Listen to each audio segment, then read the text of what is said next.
Muy bien, estimados amigos y amigas, tengan todos ustedes muy buenas tardes. Vamos a continuar con el seminario sobre procedimiento contencioso administrativo laboral, organizado por el equipo técnico institucional de implementación de la nueva Ley Procesal del Trabajo del Poder Judicial, en coordinación con la Subgerencia de Capacitación de la Gerencia General del Poder Judicial. Bien, el día de hoy estamos en la cuarta fecha y queremos nosotros desde ya comunicarles que está con nosotros el doctor Carlos Jiménez Silva. El tema del día de hoy está previsto sobre la prueba de oficio. Bien, entonces vamos a dar inicio a esta actividad académica, no siempre comunicando a los seguidores, por favor, de que para el tema de la plataforma Slido, aquí está, les vamos a indicar el número del código para formular las preguntas correspondientes. Es el 83195, ¿no? El código Slido para formular preguntas es el 83195. Bien, entonces, sin más preámbulos, vamos a darle paso al doctor Carlos Jiménez Silva, de quien podemos decir y de que, de acuerdo a su hoja de vida, él es abogado por la Universidad de Lima, es magíster en Derecho del Trabajo y Seguridad Social por la Universidad Nacional Mayor de San Marcos, profesor también de la Facultad de Derecho de la Universidad de San, es docente de las maestrías en Derecho del Trabajo y Seguridad Social de la Universidad Nacional Mayor de San Marcos y de la Universidad de San Martín de Porres. Bien, entonces damos pase al evento académico, ¿no? Y invitamos al doctor Carlos Jiménez a su ponencia. Adelante, doctor. Gracias, buenas tardes. El día de hoy voy a hablar sobre el tema de la prueba de oficio. Me voy a referir a los aspectos básicamente laborales y de los procedimientos administrativos que están vinculados al cumplimiento de la normativa sociolaboral en aspectos de relaciones individuales y colectivas, a aspectos vinculados a la seguridad y salud en el trabajo, vinculados a los derechos fundamentales y a la obstrucción a la labor inspectiva. Es importante tener en consideración que se lleve un buen procedimiento de actuaciones inspectivas previas y un procedimiento administrativo sancionador, porque de no llevarse un proceso que respete la tutela jurisdiccional efectiva y las garantías del debido proceso, puede derivar en una acción contenciosa administrativa que al final va a terminar siendo dilucidado por los jueces, ¿no? Los jueces especializados. Y justamente eso es lo que vamos a ver en estos momentos. Y en la segunda parte de hoy, en referida a la prueba de oficio, va a exponer la doctora Mónica Pizarro. Entonces hemos coordinado de esa manera para que yo pueda abordar administrativo y qué garantías se deben respetar de cara pues a una sanción y qué garantías tiene el sujeto fiscalizado, ¿no? Y cuál es la experiencia. Para lo cual iniciaré el conversatorio o la exposición comentando un tema que estamos viviendo actualmente, que es el paro agrario. El paro agrario que se ha extendido norte a la zona del Chao, ¿no? La Libertad, la zona de Pisco, de Ica, y que por un lado se pide la modificación de la norma que tiene que ver con el régimen agrario, pero por otro lado se dice que no hay una buena intervención del SUNAFIL en relación a tercerizaciones que habrían en forma prohibida, ¿no? Porque los trabajadores que son desplazados al centro de trabajo de estas empresas agroexportadoras no estarían en la planilla de la Cervis, lo cual originaría un incumplimiento de la normativa sociolaboral. Pues bien, vamos a ver el esquema de actuaciones inspectivas previas, el procedimiento administrativo sancionador y lo que deriva en un proceso contencioso administrativo, a veces en un amparo, dependiendo de la situación. Pero lo importante de rescatar acá, y que quiero poner el énfasis, es en el principio de legalidad y tipicidad. ¿Qué es lo que sucede? Que de acuerdo al artículo 2, inciso 24, literal D, yo no puedo ser sancionado por una conducta que no está tipificada en la ley. Entonces, Hablando específicamente de este primer caso, se ha dicho, aparentemente en forma contradictoria, porque dice que se derogue la ley con toda justicia, porque habrían ciertos abusos, pero por otro lado también se habla de una tercerización prohibida, porque las empresas de tercerización están destacando locadores, personas que no están siendo trabajadores, y ese es un requisito esencial para que se dé una tercerización desde el punto de vista laboral válida. Y si no hay una tercerización válida, porque no se cumple un requisito esencial, que es que la empresa de tercerización desplace al centro de trabajo, se desnaturaliza, y la consecuencia es que estos trabajadores desplazados pasen a ingresar a la planilla de la empresa agroexportadora. Pero ¿qué sucede administrativamente? Que si nosotros vemos la tipificación de los incumplimientos de la normativa sociolaboral muy graves y que está en función del número de trabajadores, podremos determinar que no está tipificada como incumplimiento la tercerización laboral prohibida. Lo que está tipificado es la intermediación laboral. No se ha regulado la tercerización prohibida.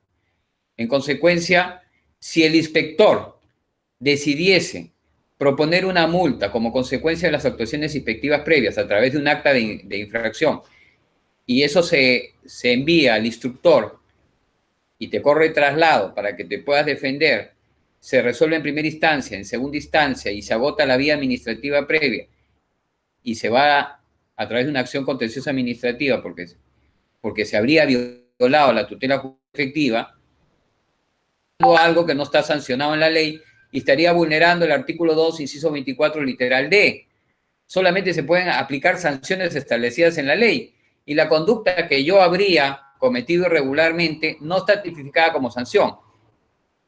Entonces, acá lo que se necesita es un cambio de la legislación.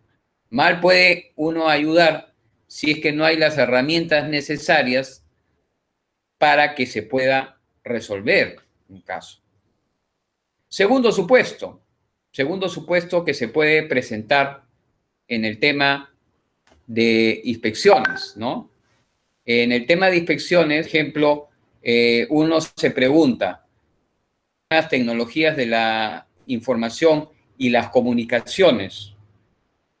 Hablamos de un trabajo fuera de las instalaciones de la empresa a través de una fiscalización mediata, a través del correo electrónico o alguna tecnología de la información. ¿De acuerdo? Entonces, surge el derecho a la desconexión digital, porque si yo voy a estar disponible o teledisponible las 24 horas del día, eso me genera ansiedad, y la ansiedad me genera estrés, depresión.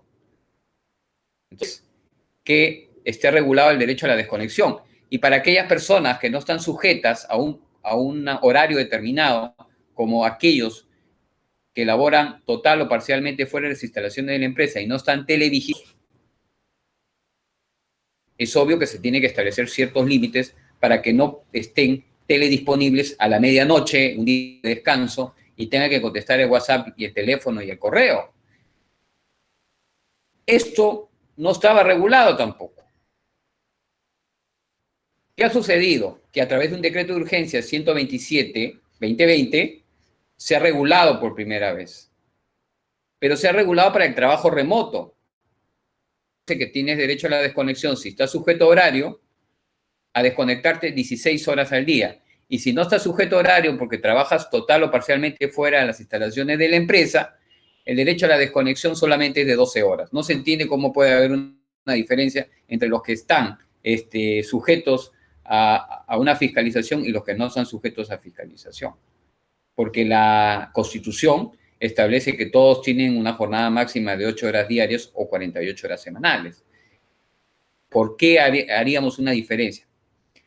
Pero lo grave del caso es que este decreto de urgencia 127, que es un avance, por cierto, porque antes no se regulaba el derecho a la desconexión digital, está pensado para el trabajo remoto, pero no para el teletrabajo. El trabajo remoto está vinculado a el trabajo que tiene una fecha de caducidad, que es el 31 de julio del próximo año, y que se originó durante la pandemia. Por el contrario, el teletrabajo no tiene una fecha de caducidad. El trabajo remoto se puede unilateralmente determinar por el empleador y puede realizarse dentro o fuera del país. El teletrabajo se realiza solo dentro del país y requiere un acuerdo de partes. En relación al lugar topográfico, el trabajo remoto es en el lugar de aislamiento. El teletrabajo puede ser en forma itinerante, puede ser en un centro piloto, en el propio domicilio del trabajador. El trabajo remoto no necesariamente es a través de las tecnologías de la comunicación, el teletrabajo sí. Entonces, al regular el derecho a la desconexión, pero solamente referido al trabajo remoto y no al teletrabajo, que es el que se da y que se va a quedar, ¿qué es lo que pasa?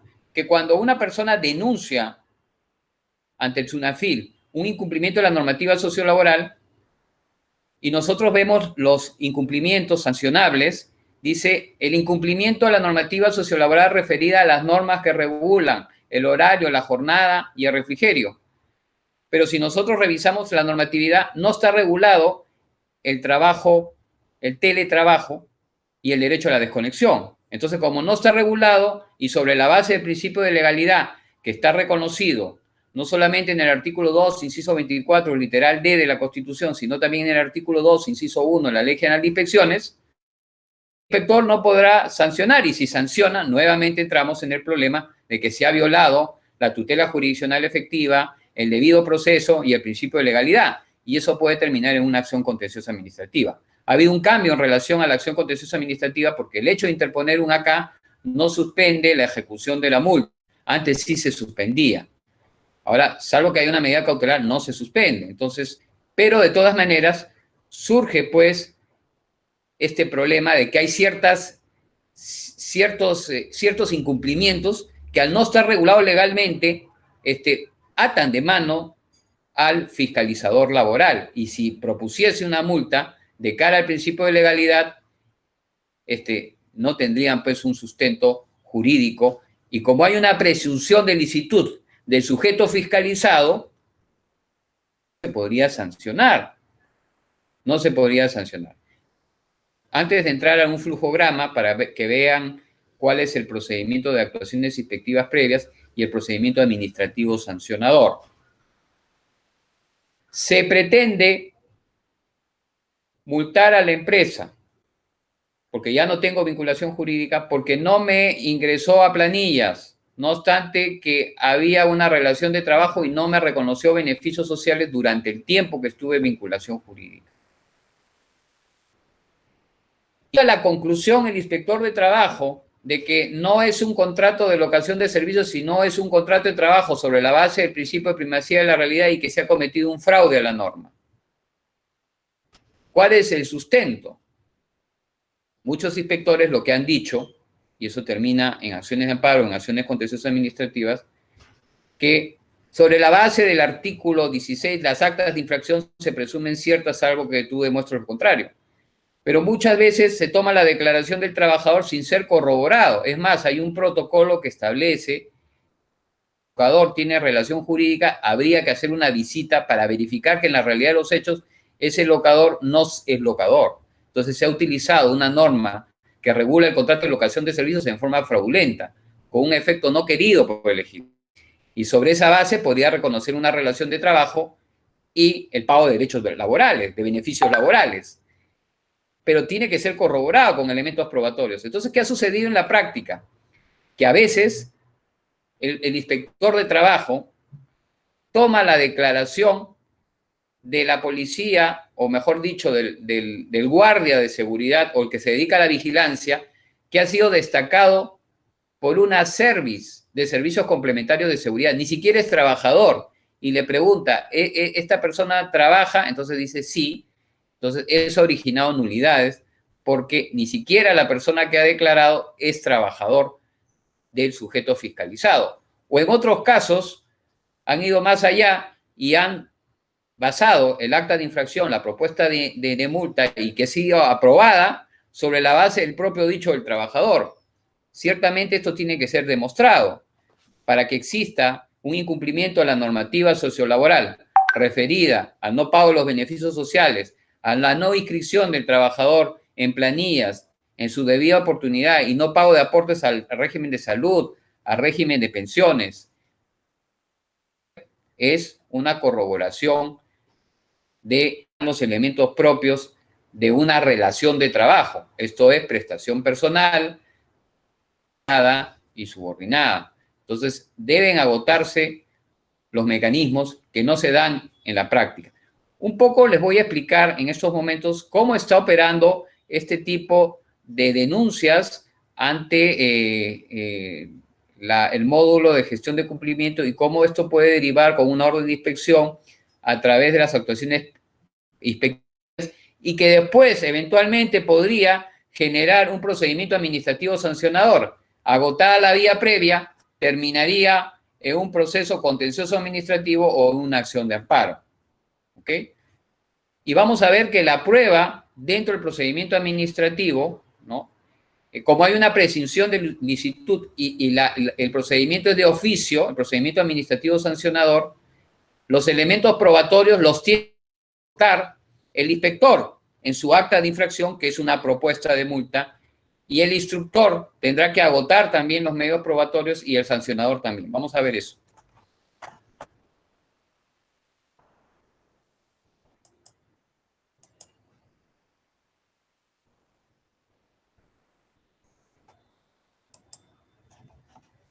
¿Pueden ver la pantalla? ¿Me Aún escuchan? no. Sí, aún todavía no se puede visualizar. A ver. No. Sí. Ahora sí, doctor. Ahora sí. Ya. Ahora Ya. sí, está Ya, perfecto. miren. ¿Cómo opera esto del procedimiento administrativo que puede derivar en contencioso administrativa? ¿No? Hay un procedimiento de actuaciones administrativas previas, procedimientos ordinarios, ¿no?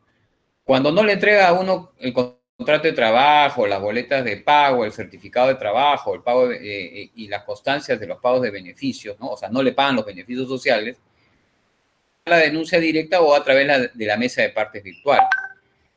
El módulo de gestión de cumplimiento verificará, ¿no?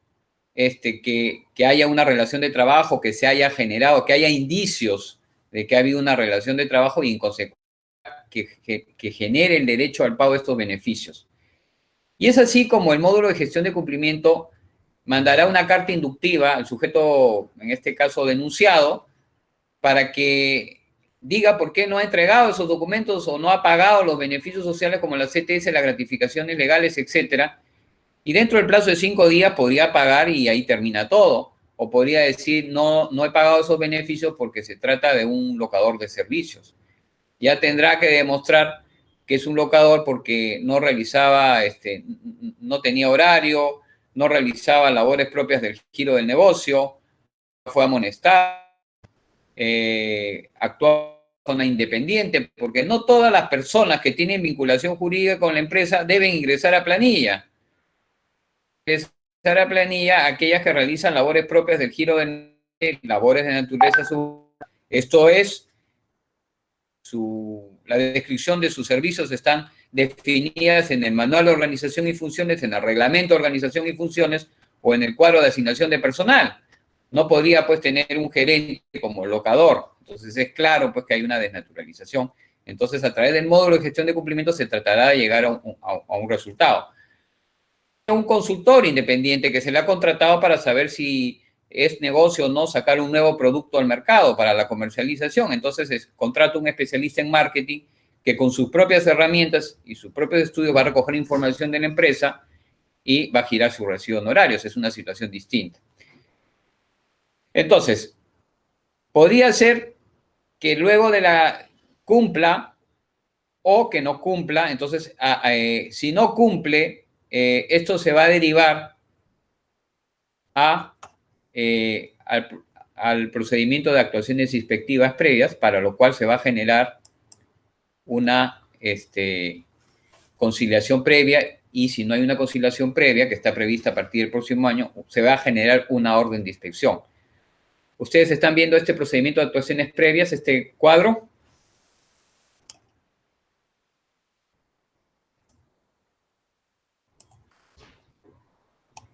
¿Me escuchan? Sí, sí, estamos viendo, sí, sí se puede visualizar. Sí, Ya. doctor, sí se escucha normal. Ok.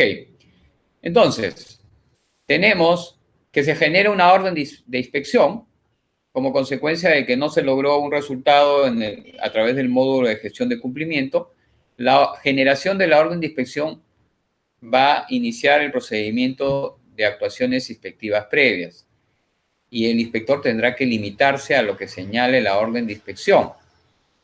Entonces, dentro de los 10 días, tendrá que efectuar una visita a las instalaciones del centro de trabajo, puede ser también virtualmente, se está haciendo virtualmente por el tema de la pandemia, y se pueden realizar las siguientes diligencias.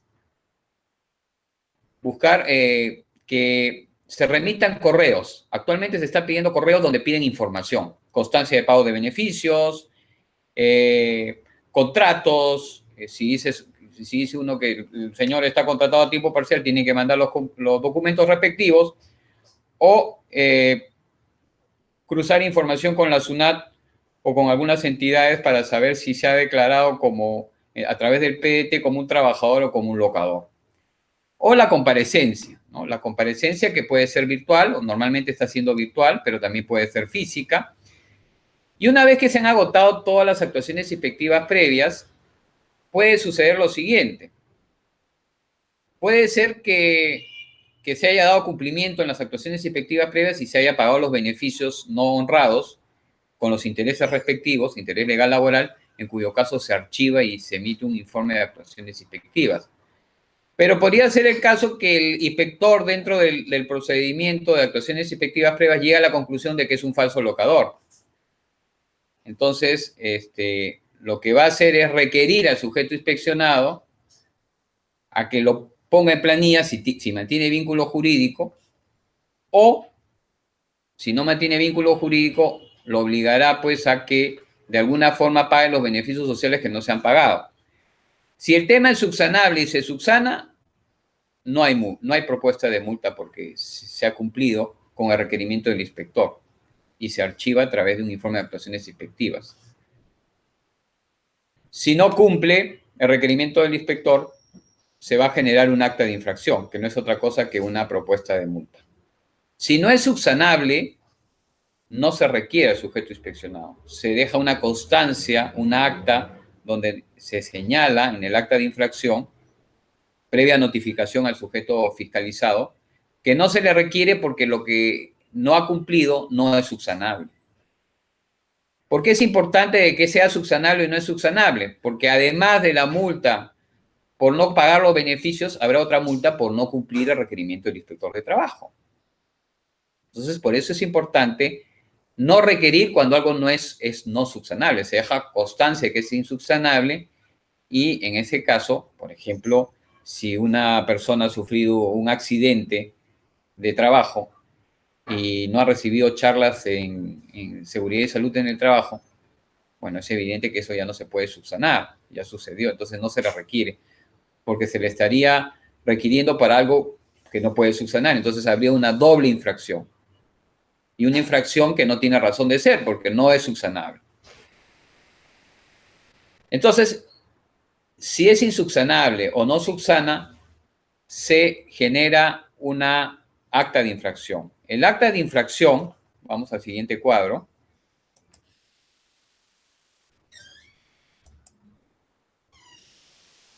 ¿Pueden ver esto? El procedimiento sancionador. El Sí se acta, nota, doctor. Sí se nota, adelante. el acta de infracción es una propuesta de multa que da el inspector sobre la base de los hechos constatados, dice la norma constatados. Entonces surge la pregunta, ¿basta que mire el inspector o que le pregunte al trabajador si le pagaron o no los beneficios sociales para que no se viole la tutela jurisdiccional efectiva? ¿O el inspector está obligado a acreditar los incumplimientos a la normativa sociolaboral con elementos probatorios? Considero que tiene que acreditar con elementos probatorios que hay un incumplimiento a la normativa sociolaboral, que puede estar referida a beneficios sociales, a normas en seguridad y salud en el trabajo. Y también podría haber una propuesta de multa porque no cumplió con el requerimiento del inspector o ha habido algún tipo de obstrucción a la labor inspectiva. ¿Por qué? Porque hay una presunción de licitud del sujeto fiscalizado. Entonces, o una presunción de inocencia, si quieren verlo así, mientras no se demuestre lo contrario. Entonces, el acta tiene que estar bien fundamentada. Entonces, sí, el instructor, y acá se inicia la fase instructora, la autoridad instructora me va a notificar para que yo en 5 días efectúe mis descargos, a través de la imputación de cargos, que no es otra cosa que adjuntando el acta de infracción y yo podré efectuar los descargos dentro de esos 5 días. Ahora, podría subsanar antes de la notificación de la imputación de cargos, si es subsanable, y no habría multa también. Podría haber una actuación probatoria también y se emite un informe final de instrucción, que tiene que estar basado en elementos probatorios que sustenten la propuesta de multa. Todavía no hay multa ahí, ¿no? Hay eximientes de responsabilidad, ciertamente, por caso fortuito o fuerza mayor, por ejemplo. Si se me está proponiendo una multa porque no llegué a la diligencia de comparecencia y yo logro demostrar a través de un documento oficial a la diligencia, tuve un percance, un choque y por eso es que no llegué a la hora adecuada, donde hay una tolerancia de 10 minutos, bueno, es evidente que esa por obstrucción a la labor inspectiva, por no colaborar y no asistir a la diligencia de comparecencia, no iría, porque hay un eximiente de responsabilidad, que es que cuando yo me trasladaba del centro de trabajo al lugar donde se realizó la diligencia, tuve pues un choque y está el parte de la comisaría, ¿no? Obviamente es creíble, ¿no? Porque a veces en los procedimientos fiscalizadores que llegan a través de una acción contenciosa administrativa, lo que se hace indebidamente es presentar una denuncia de que no se tiene registro de ingreso y salida del trabajador, pero después de que el inspector se los ha requerido, entonces eso no es creíble, ¿no? No es creíble, no se están utilizando ese tipo. Entonces viene la notificación, ¿no? La autoridad sancionadora, una vez que recibe el informe final de instrucción, a mí como sujeto fiscalizado, para que también en un plazo de 5 días, eventualmente la autoridad que va a imponer la sanción o no la va a imponer, situaciones complementarias por parte del inspector.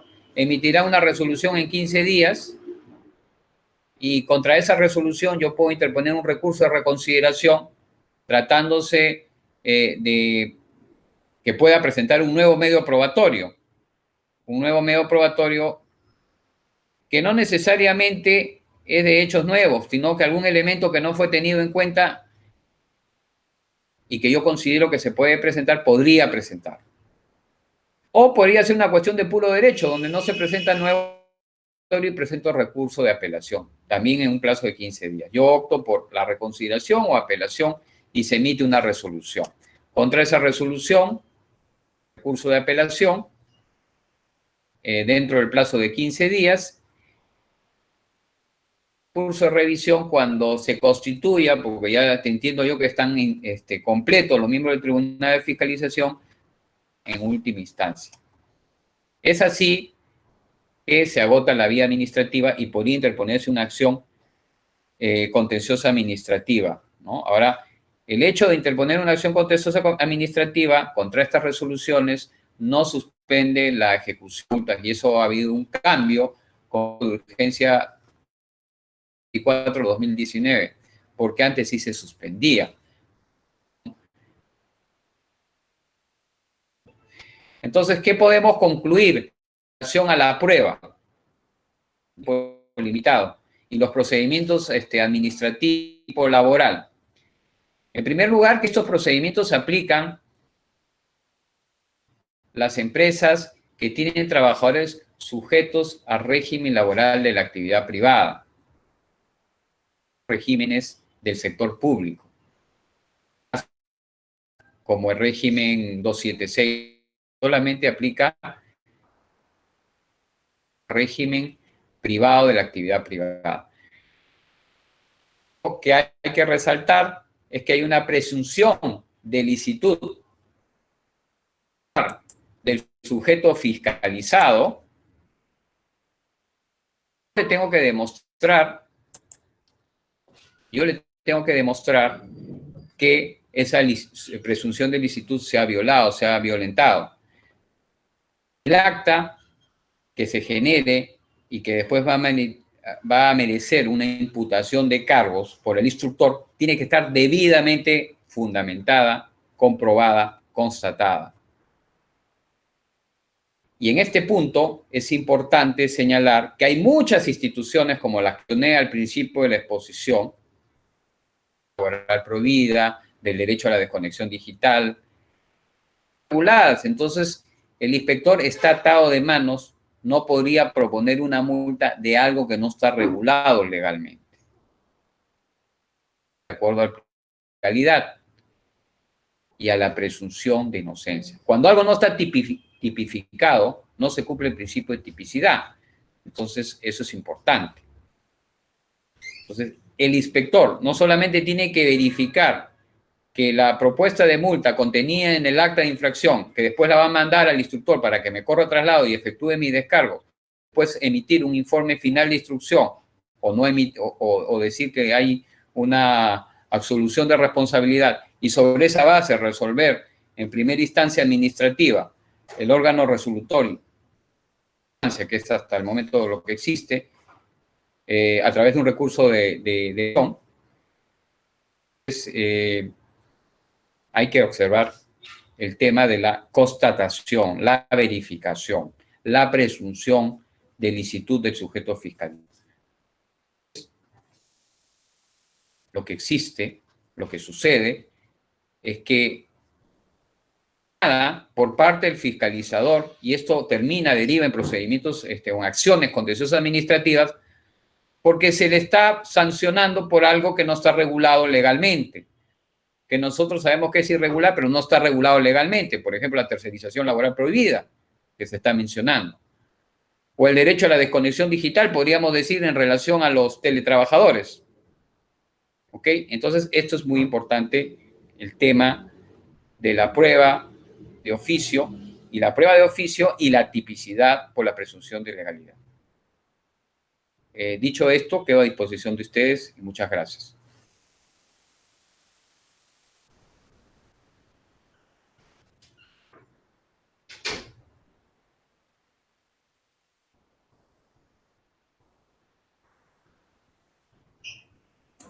Doctor, ¿qué tal? Muy Sí. bien, gracias. Gracias más bien por la exposición.